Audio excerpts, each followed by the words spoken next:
नमस्कार दोस्तों, कैसे हैं आप लोग। 8 सितंबर 2022 के डेली न्यूज एनालिसिस और एडिटोरियल एनालिसिस में आपका स्वागत है।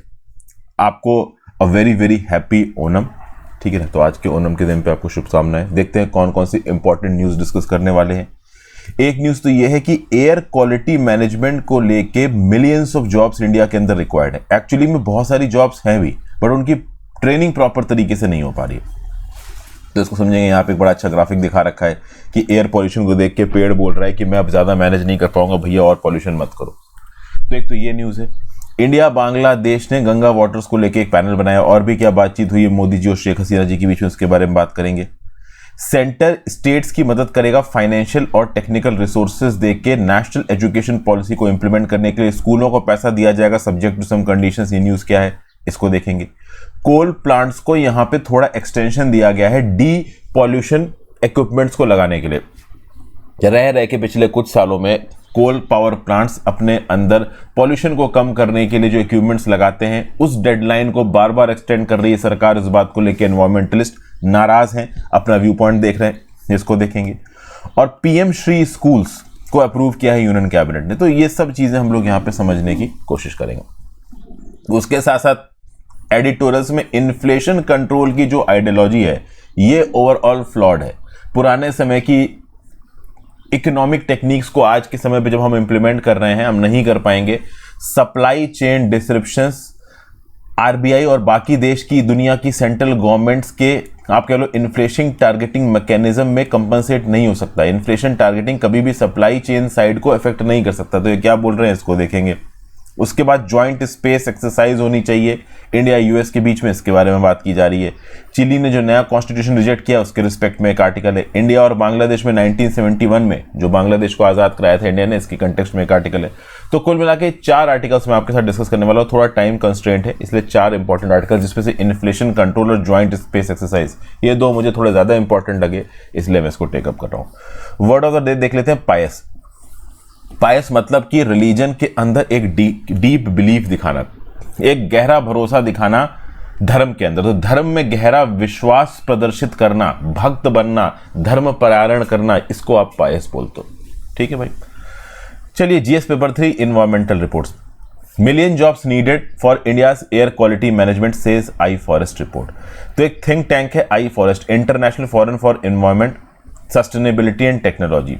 इसने ओवरऑल एक रिपोर्ट पब्लिश की है और इस रिपोर्ट में बोला गया है कि इंडिया को अगले 5 सालों में एयर क्वालिटी मैनेजमेंट में कम से कम 1 मिलियन लोगों को, कम से कम 10 लाख लोगों को ट्रेन करना पड़ेगा, पब्लिक सेक्टर में भी प्राइवेट सेक्टर में भी, ताकि इंडिया अपना एयर पॉल्यूशन मैनेज कर सके।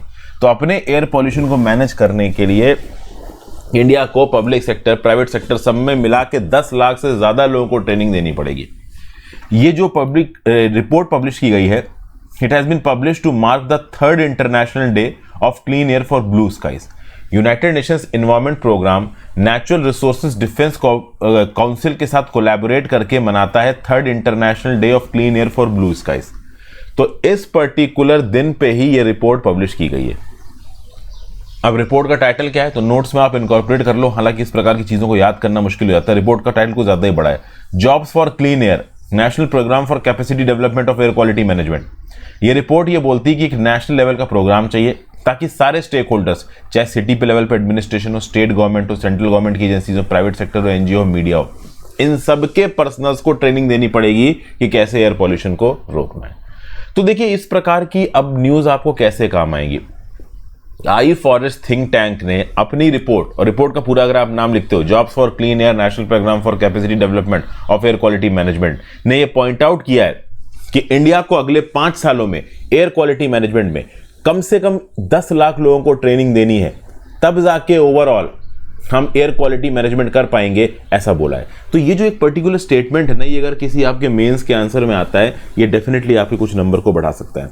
हालांकि प्रॉब्लम यह है कि आपको आई फॉरेस्ट नाम के इस थिंक टैंक का फुल फॉर्म याद रखना होगा, इस रिपोर्ट का टाइटल याद रखना होगा, समझ रहे हो बात को, और वो डिपेंड करता है। तो इसीलिए मैं कहता हूं कि यूपीएससी मेंस के एग्जाम में सिर्फ आपकी एनालिटिकल समझने की कैपेसिटी काम नहीं आती, कुछ हद तक आपकी रटने की कैपेसिटी भी काम आती है। You know, memorising plus reproducing plus understanding, ये सब जरूरी है। ठीक है, फिर ये जो रिपोर्ट है इसने एयर क्वालिटी मैनेजमेंट सेक्टर को मैप किया है, जिसमें गवर्नमेंट एजेंसीज, ऑर्गेनाइजेशंस, इंडस्ट्रीज आते हैं। फर्स्ट ऑफ द काइंड आप कह लो एक ऐसी रिपोर्ट है जिसमें एनवायरमेंटल सेक्टर इंडिया के रिस्पेक्ट में एक मैप दिया गया है। इसमें बताया गया है कि इंडिया के अंदर लगभग 2,80,000 ऐसे ऑर्गेनाइजेशंस और ऐसी इंडस्ट्रीज हैं, ठीक है, जिसको AQM एयर क्वालिटी मैनेजमेंट के लिए पर्सनल्स की जरूरत है। इंडिया में 42 स्पेसिफिक जॉब रोल्स हैं जिनका काम है देश के अंदर एयर पॉल्यूशन को कंटेन करना। इसमें म्यूनिसिपैलिटी के वर्कर्स आ जाते हैं, डस्ट कंट्रोल में इन्वॉल्व वर्कर्स आ जाते हैं, कंस्ट्रक्शन और डेमोलिशन वेस्ट मैनेजमेंट में काम करने वाले लोग आ जाते हैं। तो बेसिकली बहुत सारे जॉब रोल्स को स्पेसिफाई किया गया है और लगभग 2.8 लाख ऐसे ऑर्गेनाइजेशंस को स्पेसिफाई किया गया है जहां पे ओवरऑल आप कह लो जो लोग हैं उनको नॉलेज होनी चाहिए एयर क्वालिटी मैनेजमेंट से रिलेटेड। ऑल इन ऑल अगर देखा जाए तो इंडिया के अंदर एयर पॉल्यूशन को मैनेज करने के लिए लगभग 22 लाख लोग रिक्वायर्ड हैं, 2.2 मिलियन जॉब्स रिक्वायर्ड हैं, जिसमें से ऑलरेडी 1.6 मिलियन जॉब एग्जिस्ट करती हैं। जी हाँ, ग्रीन एनर्जी में जो एनजीओज काम कर रहे हैं, म्यूनिसिपल वर्कर्स जो काम कर रहे हैं, डेमोलिशन के सेक्टर में जो भी लोग, कंस्ट्रक्शन के सेक्टर में जो भी लोग काम कर रहे हैं, तो ऐसी 16 लाख ऑलरेडी नौकरियां एग्जिस्ट करती हैं। टोटल 22 लाख एटलीस्ट चाहिए, तो मतलब अभी नौकरियों की भी कमी है। और जो लोग ऑलरेडी काम कर रहे हैं उनको ट्रेनिंग देने की जरूरत है, क्योंकि जो लोग ऑलरेडी काम कर रहे हैं उनके पास ट्रेनिंग है नहीं। तो काम तो दे दिया गया उनको पॉल्यूशन रोकने का, बट उनको आता नहीं है। अब केंद्र की सरकार ने नेशनल क्लीन एयर प्रोग्राम बनाया। इसका टारगेट यह था कि 2017 के कंपैरिजन में 2024 तक पार्टिकुलेट मैटर को 20 से 30% कम करना है। और इसमें फोकस किया जा रहा था इंडिया की 131 मोस्ट पॉल्यूटेड सिटीज में। इसके रिस्पेक्ट में अगर आप देखो तो 6,424 करोड़ रुपया टोटल केंद्र की सरकार ने रिलीज किया, जिसमें इस साल में लगभग 2299 करोड़ खर्च होगा। तो इस particular national clean air programme के अंदर सिटी एक्शन प्लान्स बनाए जाएंगे जो कि पुअर एयर क्वालिटी जैसे कि vehicle, road, dust, construction, industries, thermal power plants, इस प्रकार के सोर्सेज से होने वाले पॉल्यूशन को रोकेंगे। अगर आप देखो तो 95 सिटीज में पार्टिकुलेट मैटर कंसंट्रेशन थोड़ा कम हुआ है, ऐसा सरकार का बोलना है। मतलब सरकार ये कह रही है कि national clean air programme ground level पे इफेक्ट दिखा रहा है। 2017 के कंपैरिजन में 2021-22 में जो national ambient air quality standards हैं वो 20 सिटीज में थोड़े बहुत इंप्रूव हुए हैं। वैसे तो 95 सिटीज में इंप्रूव हुए, 20 में ज्यादा हुए। तो NCAP सक्सेसफुल हो रहा है, ऐसा सरकार का कहना है। हालांकि ऐसे भी बहुत सारे एक्सपर्ट्स आपको मिल जाएंगे जो कि सरकार की बात को रिफ्यूट करने लगेंगे। हालांकि हमारा मेन जो टॉपिक था इस पर्टिकुलर न्यूज आर्टिकल को डिस्कस करने का वो था आई फॉरेस्ट रिपोर्ट की ऑब्जर्वेशन। अगले आर्टिकल पे आ जाते हैं। जीएस पेपर 3 इंडिया और नेबरहुड रिलेशंस में काम आएगा। India Bangladesh welcome panel on use of Ganga waters.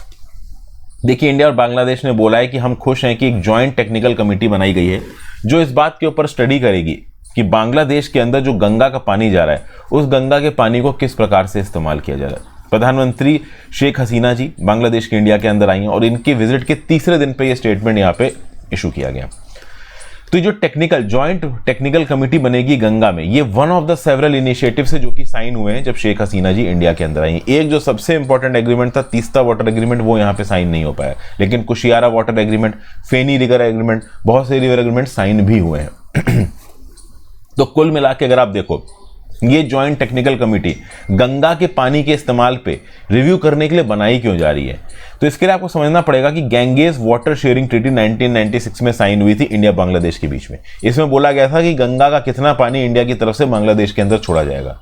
अब ओवरऑल ये जो एग्रीमेंट था ये 30 साल का था, तो 1996 से 2026 तक का ये एग्रीमेंट था। 2026 में ये एग्रीमेंट लैप्स कर रहा है।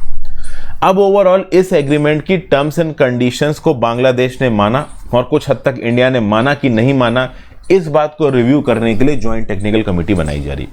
ओवरऑल 1996 के एग्रीमेंट्स और प्रोविजंस के हिसाब से गंगा का पानी का इस्तेमाल हुआ है क्या बांग्लादेशी साइड पे, ये स्टडी करेगी जॉइंट टेक्निकल कमेटी। और कुछ हद तक इंडिया के साइड पे गंगा का पानी किस हद तक बांग्लादेश के अंदर छोड़ा जा रहा है, इसको भी यहां पे स्टडी किया जाएगा। फिर उसके साथ साथ ये तो एक पॉइंट हो गया, त्रिपुरा के अंदर अर्जेंट इरिगेशन रिलेटेड रिक्वायरमेंट्स के लिए त्रिपुरा मतलब बांग्लादेश के अंदर ये जो बहने वाली फेनी नदी है, इस फेनी नदी से थोड़ा बहुत पानी निकाल के इंडिया के त्रिपुरा में पहुंचाया जाए, इस बात को लेके भी यहां पे एग्रीमेंट हुआ है। इसलिए एक अर्ली साइनिंग की बात की जा रही, interim water sharing agreement between आप कह लो इंडिया बांग्लादेश, ताकि फेनी नदी से थोड़ा पानी त्रिपुरा तक पहुंचाया जाए। फिर और भी बहुत सारे बायलेटरल एग्रीमेंट है, जैसे शेख हसीना जी और नरेंद्र मोदी जी ने बायलेटरल कनेक्टिविटी इनिशिएटिव्स के बारे में बात की है, जैसे कि तोंगी अखौरा जो रेलवे लाइन है इसको डुअल गॉज में कन्वर्ट करना, बहुत सारी पैरेलल रेलवे ट्रैक्स बगल से निकल रहे हो ताकि आने जाने और जाने में भी कई सारी ट्रेन एक समय पे निकल आए, supply of rolling stock, Kaunia लानमोनी घाट मोगल घाट न्यू गितल हदा लिंक इसको अपग्रेड करना, हिली बिरमपुर को अपग्रेड करना, बेनापोल जशोर, मतलब बहुत सारी रेलवे लाइंस जो कि इंडिया बांग्लादेश और बांग्लादेश के अंदर कनेक्टिविटी को बढ़ाती हैं, जिनको बनाने में इंडिया ने मदद की है, इन सबको अपग्रेड करने की यहां पे बात की जा रही है। ठीक है भाई, तो अगर ये सारी रेलवे लाइंस अपग्रेड होंगी तो इंडिया बांग्लादेश के बीच में कनेक्टिविटी बढ़ेगी, बांग्लादेश की इंटीरियर कनेक्टिविटी बढ़ेगी, उनके इंफ्रास्ट्रक्चर बॉटलनेक कम होंगे। इनफैक्ट इंडिया बांग्लादेश यहां पे इस बारे में बातचीत कर रहे हैं कि एक इनलैंड कंटेनर डिपो बनाया जाएगा ढाका, जो कि बांग्लादेश की कैपिटल इसके नॉर्थ वेस्ट में सिराजगंज नाम के इलाके में। तो ये सब चीजें हैं ओवरऑल। दोस्तों, बांग्लादेश का ये बोलना है कि भले ही बायलेटरल ट्रेड बढ़ रहा है, लेकिन बांग्लादेश ये चाहता है कि इंडिया से प्रिडिक्टेबल अमाउंट में rice, wheat, sugar, onion, ginger, garlic ये बांग्लादेश में पहुंचे। कभी कभी क्या होता है कि जब सप्लाई चेन डिसरप्शन हो जाते हैं, जैसे कि अभी जब व्हीट एक्सपोर्ट पे बैन लगा दिया भारत सरकार ने, तो कुछ समय के लिए व्हीट इंडिया से बांग्लादेश में नहीं गया, तो इसके चलते बांग्लादेश में एक सप्लाई शॉक आ गया कि यार गेहूं आ नहीं रहा इंडिया से। तो बांग्लादेश इंडिया से एश्योरेंस मांग रहा है कि भाई ये जो एसेंशियल कमोडिटीज हैं यहां से हमें आपसे प्रिडिक्टेबल सप्लाई मिलनी चाहिए, यहां पे अगर एकदम से सप्लाई बंद होती है तो हमें परेशानी हो जाती है। फिर बात की जा रही है कि एक 765 किलोवोल्ट की जो ट्रांसमिशन लाइन है कटिहार बिहार में to Bornagar in Assam to प्रभातीपुर इन बांग्लादेश, इसको भी यहां पे एक्सपीडिशनली बनाने की बात की जा रही है। तो जो high capacity 765 kilovolt transmission line है इसको तेजी से बनाया जाए। फिर नेपाल और भूटान में जो पावर प्रोजेक्ट्स हैं उससे पावर इंपोर्ट की जाए और हो सके तो बांग्लादेश को प्रोवाइड की जाए। तो इंडिया ने बोला कि इसके लिए already mechanism put in place है, हम इसकी फिजिबिलिटी को स्टडी कर रहे हैं। फिर इंडिया बांग्लादेश फ्रेंडली पाइपलाइन के बारे में मैंने आपसे पहले भी डिस्कस किया था। इंडिया से एनर्जी सप्लाई बांग्लादेश के अंदर इस पाइपलाइन के थ्रू जाएगी। फिर जो मुक्ति योद्धास थे 1971 की बांग्लादेश की लिबरेशन की जो जंग थी, उसमें जो लोग बांग्लादेश की तरफ से लड़े थे उनको बहुत लंबे समय तक और आज भी मेडिकल ट्रीटमेंट प्रोवाइड करता है इंडिया। तो इसके लिए भी शेख हसीना जी ने थैंक यू बोला इंडिया को। तो ओवरऑल आप कह सकते हो कि ओवरऑल बड़े ही आप कह लो गुडविल वाले एनवायरनमेंट में इंडिया बांग्लादेश की बायलेटरल मीट हुई, और ज़रूरी भी है ये मीट, क्योंकि शेख हसीना जी को इलेक्शंस फेस करने हैं, 3 बार से लगातार ये जीत रही हैं। अगर शेख हसीना जी की सरकार आती है बांग्लादेश के अंदर, it will be a pro for India. फिर भाई अगली न्यूज़, जिस paper to government policies health centre to support states through financial and technical resources. देखिए क्या है कि हेल्थ मिनिस्टर मनसुख मंडाविया साहब यहाँ पे ओवरऑल एक लेक्चर दे रहे थे, और ये लेक्चर वो दे रहे थे mission steering group of the national health mission की 7वीं मीटिंग को चेयर करते हुए, चूंकि ये हेल्थ मिनिस्टर है।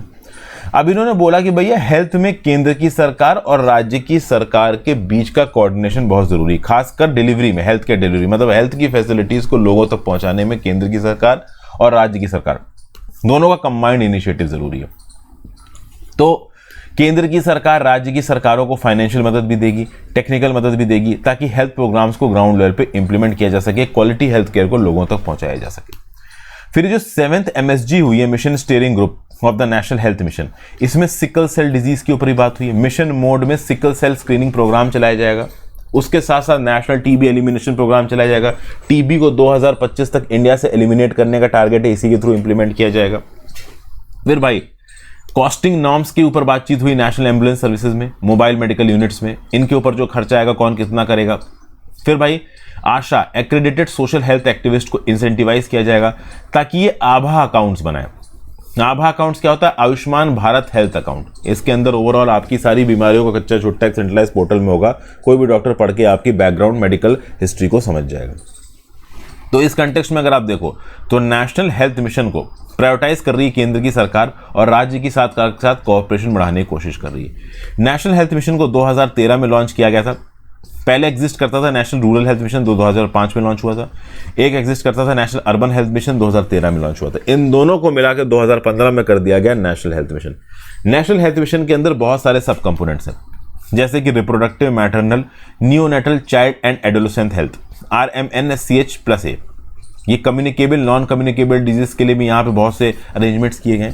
NSM का टारगेट है equitable quality health services, affordable health services को देना, लोगों के प्रति सरकार को अकाउंटेबल बनाना, लोगों की परेशानियों को समझना, वगैरह वगैरह।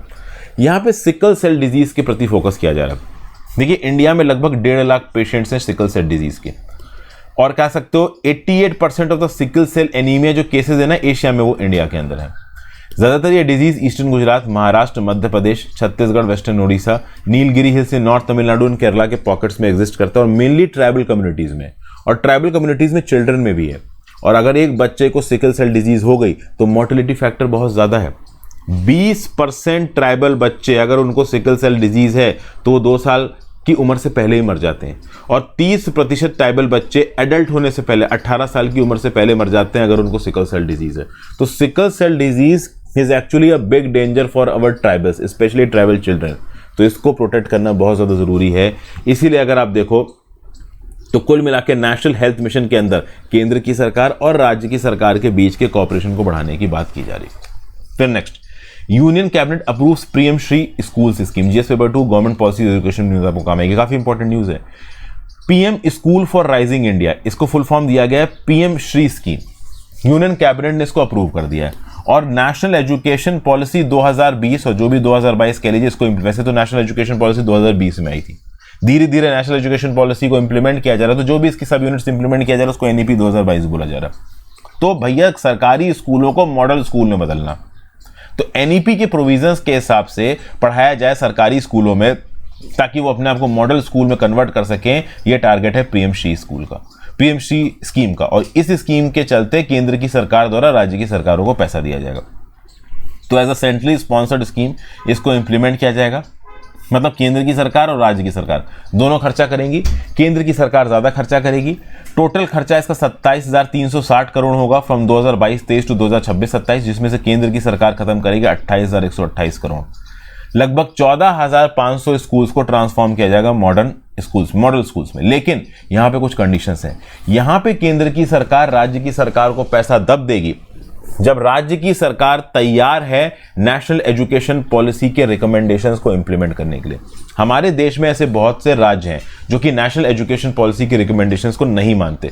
फॉर एग्जांपल तमिलनाडु ओपनली बोलता है कि केंद्र की सरकार नेशनल एजुकेशन पॉलिसी के थ्रू एजुकेशन को सेंट्रलाइज करने की कोशिश कर रही है। हम एजुकेशन को सेंट्रलाइज नहीं होने देंगे, एजुकेशन एक स्टेट सब्जेक्ट है, तो राज्य की सरकारें एजुकेशन को अपने हिसाब से चला सकती हैं। 3 लैंग्वेज पॉलिसी भी हमारे ऊपर इंपोज की जा रही है, हम इसको इंपोज नहीं होने देंगे। केंद्र की सरकार ने यहां पे साफ साफ शर्त रखी है कि अगर राज्य की सरकारें तैयार होती हैं नेशनल एजुकेशन पॉलिसी को इंप्लीमेंट करने के लिए, तभी उनको पैसे की मदद दी जाएगी, नहीं तो नहीं दी जाएगी। तो मतलब अगर तमिलनाडु की सरकार ये बोलती है कि नेशनल एजुकेशन पॉलिसी के प्रोविजंस को हम ग्राउंड लेवल पे इंप्लीमेंट नहीं करेंगे, तो ऑब्वियस सी बात है तमिलनाडु की सरकार बोल रही है कि हम पीएम श्री स्कूल में पार्टिसिपेट नहीं करेंगे, मतलब पीएम श्री स्कीम लागू ही नहीं होगी तमिलनाडु के अंदर, पैसा केंद्र की तरफ से राज्य के पास जाएगा ही नहीं। अच्छा, बहुत सारे राज्य नेशनल एजुकेशन पॉलिसी को कुछ और बेसिस पे अपोज कर रहे हैं। For example national education policy में लिखा हुआ है कि भैया एक बच्चा 3 साल की उम्र पे स्कूल में आना ही चाहिए। अब जो ट्राइबल बच्चे हैं, मार्जिनलाइज बच्चे हैं, वो 3 साल की उम्र में स्कूल में नहीं आ पाते, तो वो छूट जाएंगे एनईपी के हिसाब से, ऐसा बोलना है पोजीशन का। फिर भाई कक्षा 6 से वोकेशनल कोर्सेज पढ़ाए जाएंगे। कक्षा 6 में प्रोफेशनल आपको किताबें वगैरह पढ़ाई जाती है। वोकेशनल कोर्सेज क्या होते हैं? आपको कोई स्किल सिखाना, उस स्किल के बेसिस पे आप काम वगैरह कर सको, कुछ बिजनेस खोल सको, कुछ पैसा कमा सको। वोकेशनल कोर्सेज प्रैक्टिकल लेवल पे चीजें आपको ग्राउंड पे सिखाते हैं, जिससे आप कुछ काम धंधा कर सको, कुछ पैसा कमा सको। तो 6ठे क्लास से ही वोकेशनल कोर्सेज पढ़ाए जाएंगे। इस बात को लेकर बहुत सारे लोग अपोज कर रहे हैं। फिर कक्षा 10 में आप पढ़ाई छोड़ सकते हो, कक्षा 11 में फिर से पढ़ाई में आ सकते हो, तो इससे जो मोमेंटम ऑफ स्टडी है वो टूट जाएगा। इस बात पे भी एनईपी को क्रिटिसाइज किया जाएगा वगैरह वगैरह। तो क्रिटिसाइजेशन करने के अलग अलग प्लेयर्स के अपने अलग अलग आप कह लो व्यू पॉइंट्स हैं। हर स्कूल को 2 करोड़ रुपया मिलेगा यहाँ पे पीएम श्री स्कीम के अंदर डायरेक्ट बेनिफिट ट्रांसफर में, और इस 2 करोड़ का 40% स्कूल मैनेजमेंट अपने हिसाब से खर्च कर सकता है। इस पीएम स्कीम के अंदर एक स्कूल क्वालिटी असेसमेंट फ्रेमवर्क को भी लागू किया जाएगा, जो कि स्कूल को इवेल्युएट करेगा की परफॉर्मेंस इंडिकेटर्स में। ठीक है भाई, तो ओवरऑल पीएम श्री स्कीम को लाने के लिए एक मेमोरेंडम ऑफ अंडरस्टैंडिंग साइन करना पड़ेगा राज्य की सरकारों और केंद्र शासित प्रदेशों को केंद्र की सरकार के द्वारा, और उसके बेसिस पे राज्य की सरकार और केंद्र शासित प्रदेश की सरकार स्कूल का नाम रिकमेंड करेगी केंद्र की सरकार को, और फिर ओवरऑल कुछ स्कूलों को आइडेंटिफाई किया जाएगा और उनको पीएम श्री स्कूलों में बदला जाएगा। समय समय पे इन स्कूलों का इंस्पेक्शन भी किया जाएगा। एक ब्लॉक से 2 स्कूल यहां पे मैक्सिमम चुने जाएंगे। फिर अगली news, Bidar for coal plants draws anguish, GS paper 2 environmental pollution में न्यूज काम आएगी। अब जो यूनियन एनवायरमेंट मिनिस्ट्री है, कोल पावर प्लांट्स को जो भी पॉल्यूशन कंट्रोल टेक्नोलॉजीज और इक्विपमेंट्स एमिशन कम करने के लिए लगाने थे, उसकी डेडलाइन को बार बार आगे बढ़ाई जा रही है और इस बात को लेकर एनवायरमेंटलिस्ट और क्लीन एनर्जी एक्टिविस्ट बहुत नाराज हैं। देखिए क्या होता है कि कोल पावर प्लांट्स हमारे यहाँ पे बहुत पुराने चल रहे हैं, 20 साल 30 साल 40 साल पुराने, तो आप उनको state of the art coal power plants नहीं बोल सकते। तो उससे जो एमिशन होता है सल्फर डाइऑक्साइड का, नाइट्रोजन ऑक्साइड्स का, मरकरी का, ये बड़ी क्वांटिटी में होता है। तो क्या होता है कि अगर आप कुछ इक्विपमेंट्स लगा देते हो एग्जिट पे, तो ओवरऑल जो आप कह लो पॉल्यूशन लेवल है, जो आप कह लो कि आम आदमी को, एनवायरनमेंट को नुकसान पहुंचाने की जो कैपेबिलिटी होती है एमिशंस की, वो थोड़ी कम हो जाती है। अब दिसंबर 2015 में कोल फायर प्लांट्स के ऊपर एनवायरनमेंट मिनिस्ट्री ने कुछ लिमिटेशंस लगाए थे।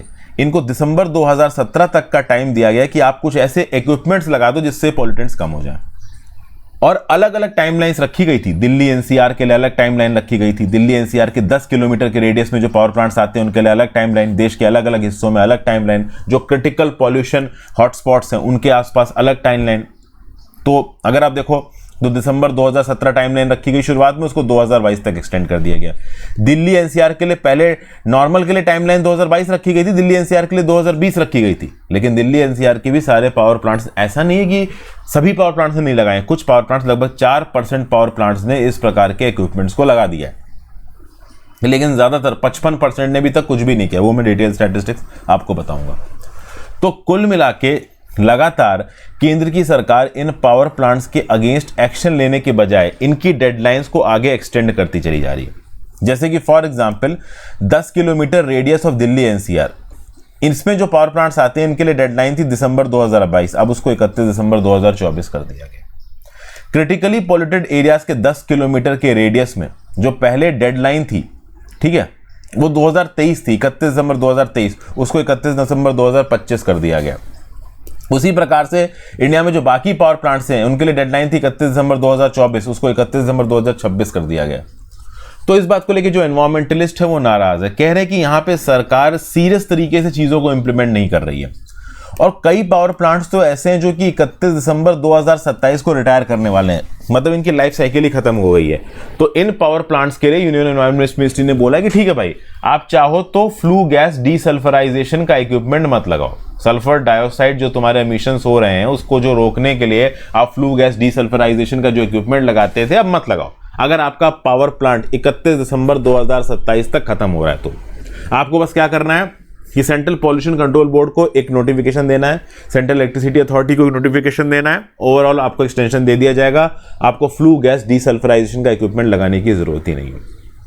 तो इसी कंटेक्स्ट में ओवरऑल अगर देखा जाए तो एनवायरमेंटलिस्ट और ग्रीन एनर्जी के जो एक्टिविस्ट हैं उनका ये बोलना है कि केंद्र की सरकार एयर पॉल्यूशन को बहुत सीरियस तरीके से नहीं ले रही है। ये जो पावर प्लांट एमिटर्स हैं इनको एक क्लीन चिट दे रही है, इस क्लीन चिट के चलते एनवायरमेंट को बहुत नुकसान पहुंच रहा है। इनफैक्ट अगर इंडिया के पावर प्लांट प्रोड्यूसर्स की बात की जाए तो केवल 4% of India coal power capacity में इक्विपमेंट्स इंस्टॉल किए गए हैं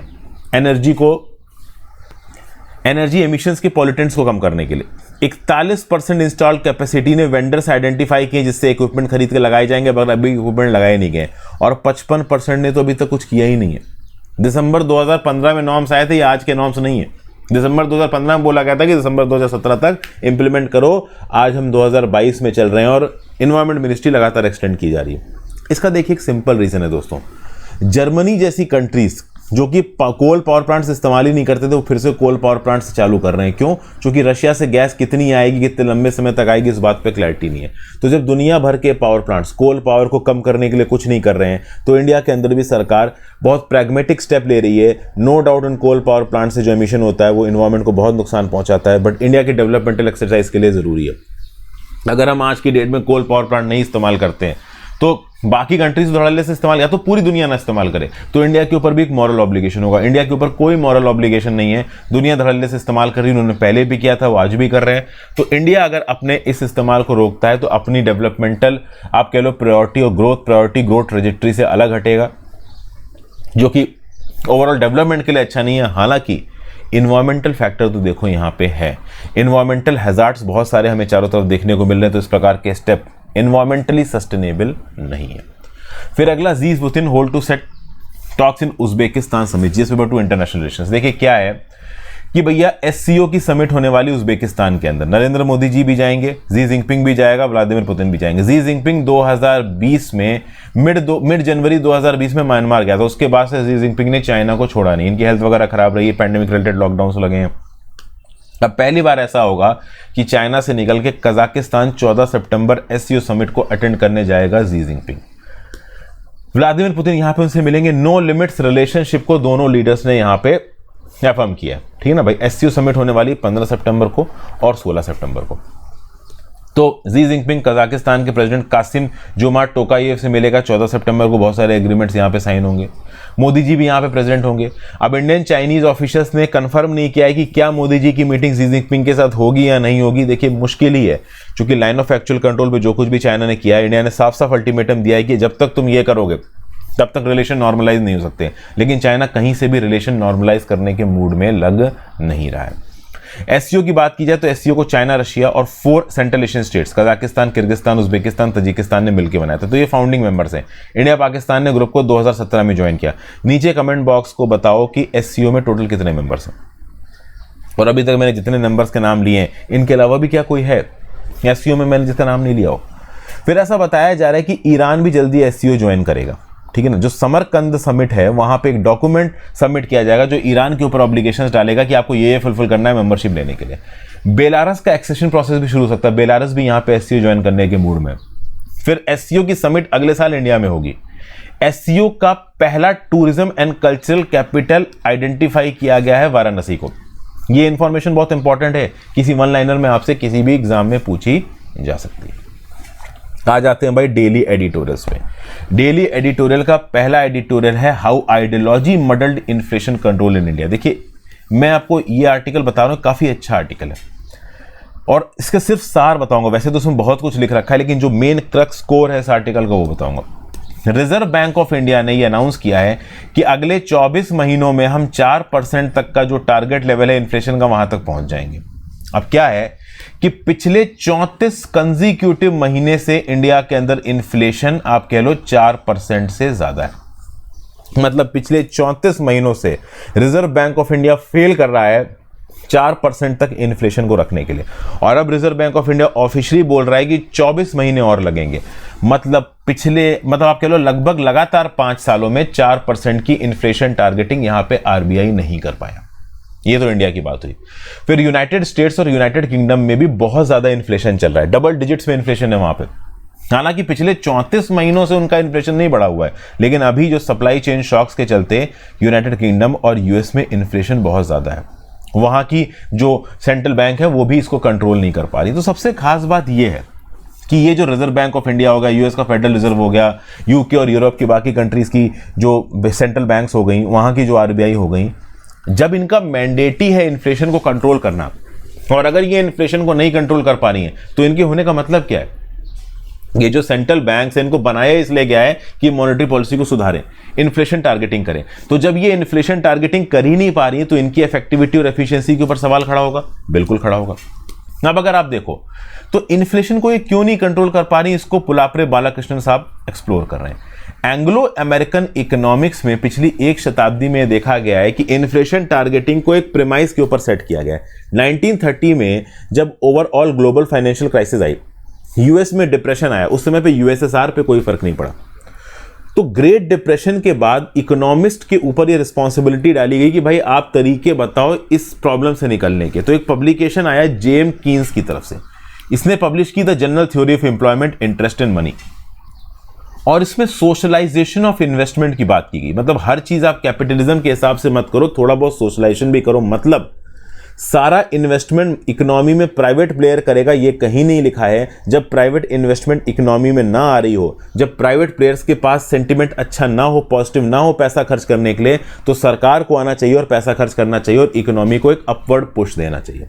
ये बोला यहां पे कीन्स ने, और कीन्स की थ्योरी को ग्राउंड लेवल पे इंप्लीमेंट भी किया गया। हालांकि बहुत सारे लोगों को कीन्स की थ्योरी पे डाउट था, लेकिन कीन्स की थ्योरी सही निकली ये तब पता चला जब हिटलर ने अपने राज के समय पे जर्मनी में सरकारी खर्चे पे रोड बनवाई, हथियार बनवाए। तो इस पर्टिकुलर इंडस्ट्रियलाइजेशन से जर्मनी के अंदर एक मार्केट इकोनॉमी का किक आया, लोगों को नौकरियां मिली। और ये जो डाउट था कि सरकार के पैसा खत्म करने से हाइपर इन्फ्लेशन आएगा, ऐसा कुछ भी नहीं हुआ जर्मनी में। मतलब कीनीशियन प्रिंसिपल प्रॉपर और पॉजिटिव तरीके से इंप्लीमेंट हुआ जर्मनी के अंदर। तो दुनिया भर की कंट्रीज को चला कि नहीं भाई, कीनीशियन इकोनॉमिक्स सक्सेसफुल हो सकती है। बिल्कुल प्रो कैपिटलिस्ट जो इकोनॉमिक्स है उनका जो बोलना है, जरूरी नहीं है कि हर बार में वो सही हो। फिर यूरोप में जब रिकंस्ट्रक्शन हुआ तब भी कीनीशियन इकोनॉमिक्स काम आई। यूरोप जब वॉर के बाद तबाह हो गया था, उसके बाद इंफ्रास्ट्रक्चर को बिल्डअप किया गया वहां पर, इंफ्रास्ट्रक्चर को सरकारी खर्चे पे बिल्डअप किया गया।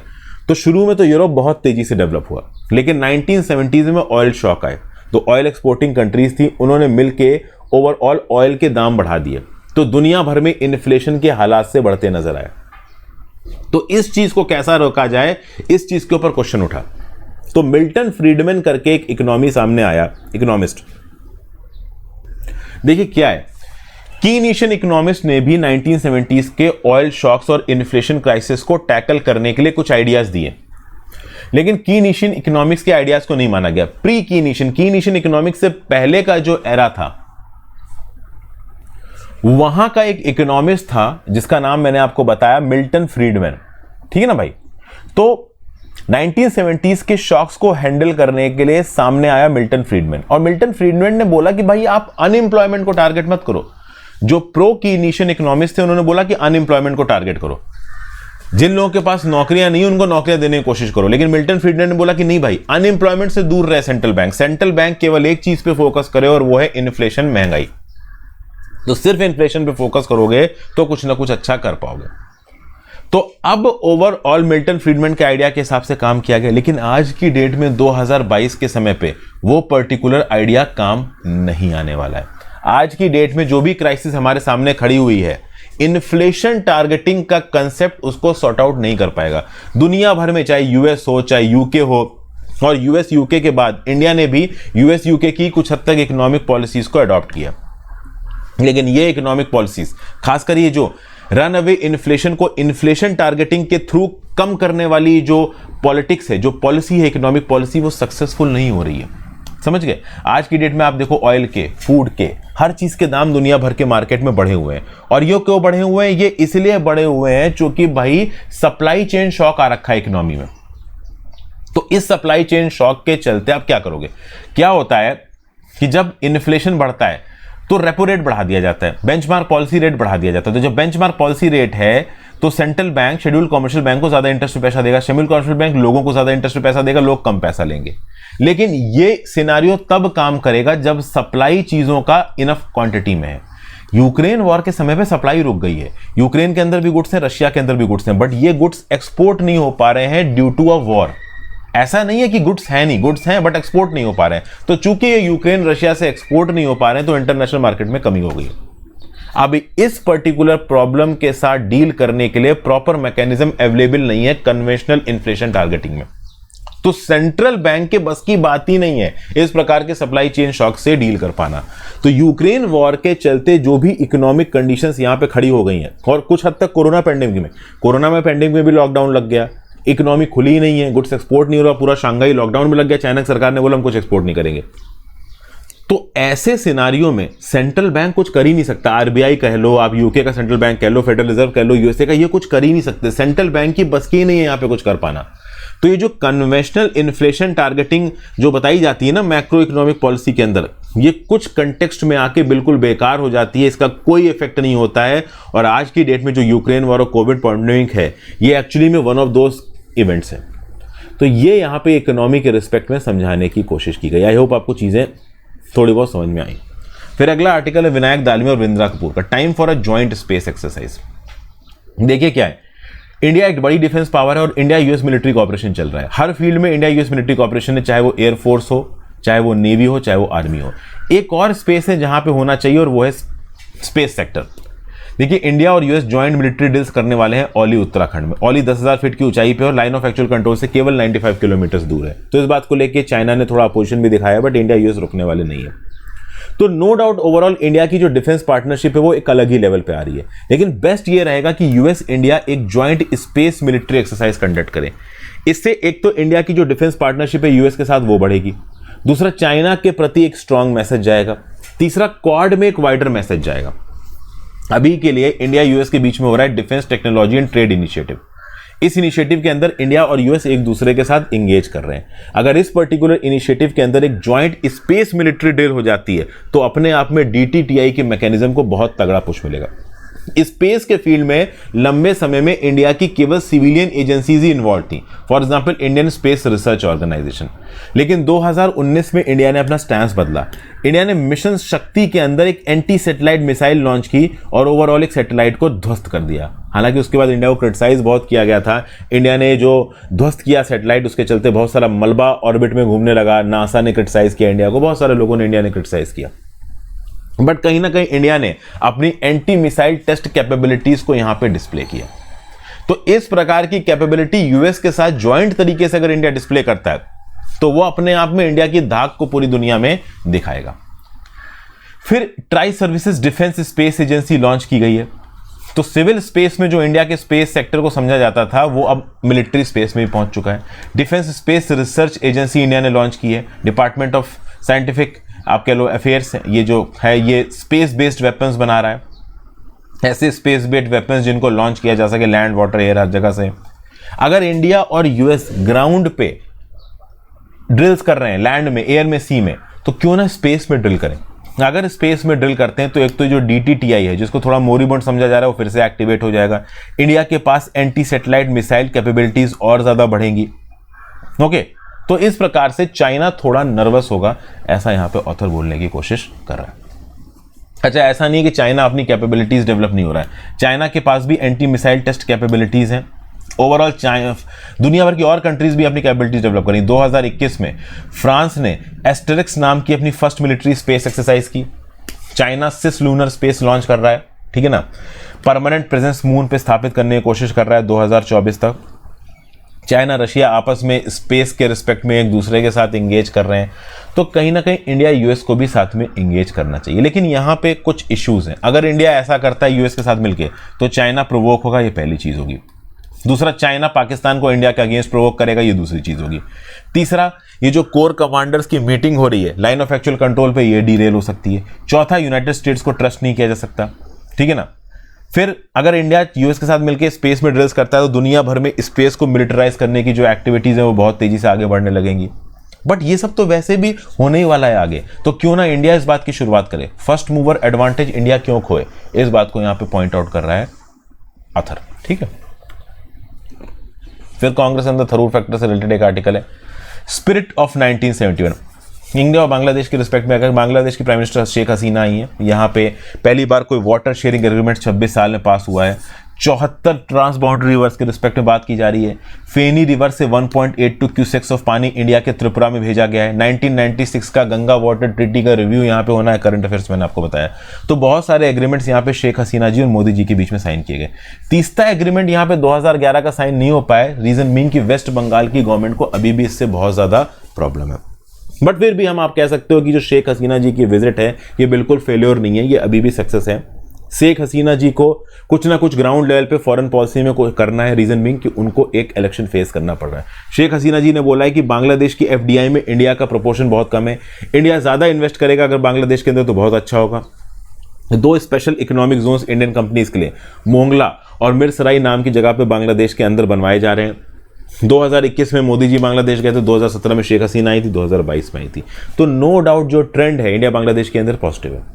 शेख हसीना जी ने ऑलरेडी इंडिया के लिए बहुत कुछ किया। जब 2009 में पावर में आई थी, इन्होंने टेरर ट्रेनिंग कैंप्स जो कि इंडिया के अगेंस्ट चलाए जा रहे थे उनको बंद कर दिया। जो भी क्रिमिनल्स और terror suspects anti India activities में इन्वॉल्व थे इनको इंडिया को हैंडओवर कर दिया। एक समय पे ओवरऑल खालिदा जिया के अंदर बांग्लादेश बहुत हद तक एंटी इंडिया था, लेकिन शेख हसीना के बाद वो प्रो इंडिया हो चुका है। तो अभी की जो प्राइम मिनिस्टर है बांग्लादेश की, शेख हसीना जी, उन्होंने इंडिया के लिए बहुत कुछ किया है, ठीक है ना। तो इंडिया कभी देखिए, शेख हसीना जी के फादर के असैसिनेशन के बाद ही बांग्लादेश को आज़ाद कराए थे इंडिया ने। तो शेख हसीना इंडिया के लिए बहुत कुछ कर रही, तो हमें भी करना चाहिए। तो कुछ फैक्टर्स जैसे कि सिटीजनशिप अमेंडमेंट एक्ट, बांग्लादेशी से आए हुए लोगों को टर्माइट्स बोलना, रोहिंग्यास को वापस बांग्लादेश में भेजना, इस प्रकार के कुछ एक्ट्स इंडिया बांग्लादेश के बायलैटरल रिश्तों को खराब कर सकते हैं, तो हमें ऐसा नहीं करना चाहिए। ओके। और चिली के रिस्पेक्ट में एक आर्टिकल है, चिली के एक नए कॉन्स्टिट्यूशन को, जो कि स्टेट की बात करता था कि पहले जो कॉन्स्टिट्यूशन था जब मिलिट्री डिक्टेटर जनरल ऑगस्टो पिनोचेट के अंदर, वो बिल्कुल ही आप कह लो फ्री मार्केट इकोनॉमी की बात करता था। फ्री मार्केट इकोनॉमी को हटा के, सरकार के इन्वॉल्वमेंट को बढ़ा के, चिली के पॉलिटिकल एटमॉस्फेयर को बदलने की कोशिश की थी किसने? ओवरऑल अभी 36 वर्षीय लेफ्टिस्ट प्रेसिडेंट गैब्रियल बोरिक ने। हालांकि इस कॉन्स्टिट्यूशन को यहां पे रिजेक्ट कर दिया गया है, तो अपने आप में चिली स्क्वायर वन पे पहुंच गया। 2019 में जो पॉलिटिकल प्रोसेस शुरू हुआ था, जिसको बनते बनते 3 साल बीत गए, ओवरऑल ये फाइनल लेवल पे इंप्लीमेंट नहीं हुआ। तो अभी के लिए संविधान कौन सा है? ऑगस्टो पिनोचेट का ही है। तो अभी भी चिली के लोगों को एक नए संविधान की जरूरत है, लेकिन इस नए संविधान को लाना अपने आप में मुश्किल हो रहा है। जो नया संविधान लाने की कोशिश की जा रही थी, उसमें जो 13% इंडिजीनियस पॉपुलेशन है, उनको रिप्रेजेंटेशन देने की बात की जा रही थी। तो जो चिली के ट्रेडिशनल वोटर्स हैं, उन्होंने बोला कि नहीं यार, ये 13% देना ठीक नहीं है। समझ गए? तो इंडिजीनियस कम्युनिटीज को इनहैंस्ड राइट्स देना, इसके खिलाफ भी चिली के अंदर बहुत सारे लोग हैं। चिली की जो मेजर डोमिनेंट पॉलिटिकल कम्युनिटीज हैं, वो नहीं चाहती कि 13% इंडिजीनियस लोगों को इतना बड़ा रिप्रेजेंटेशन दिया जाए, बड़े बिग टिकट प्रोजेक्ट्स में इनका वीटो पावर आ जाए। तो कुल मिला के नया कॉन्स्टिट्यूशन आने नहीं दिया गया। पूरा पुराने कॉन्स्टिट्यूशन डिक्टेटरशिप के आधार पर बना था, तो वो अभी तक चालू है। तो जल्दी से जल्दी चिली के लिए एक नया कॉन्स्टिट्यूशन लाने की जरूरत है। गैब्रियल बोरिक ने बोला हम लेके भी आएंगे, लेकिन कॉन्स्टिट्यूशन को बनाने का प्रोसेस इतना आसान नहीं है, इसमें समय लगता है। तो आज के एडिटोरियल में इतना ही दोस्तों। 1-2 आर्टिकल्स और इंपॉर्टेंट थे, मैं डिस्कस नहीं कर पाया हूँ, थोड़ी टाइम की कमी है। कोशिश करूंगा अलग अलग तरीके से इनको कंपेंसेट करने की, लेकिन मैं कोशिश करता हूं कि जब भी कोई वीडियो आपके पास लेके आऊं, बिल्कुल क्रक्स हो और एकदम सटीक काम की हो। तो थैंक यू फॉर वॉचिंग। ज़्यादा से ज़्यादा लोग साथ वीडियो को शेयर करिएगा, इंस्टाग्राम पे फॉलो कर लीजिएगा, टेलीग्राम ग्रुप ज्वाइन कर लीजिएगा। Have a great day friends, good bye.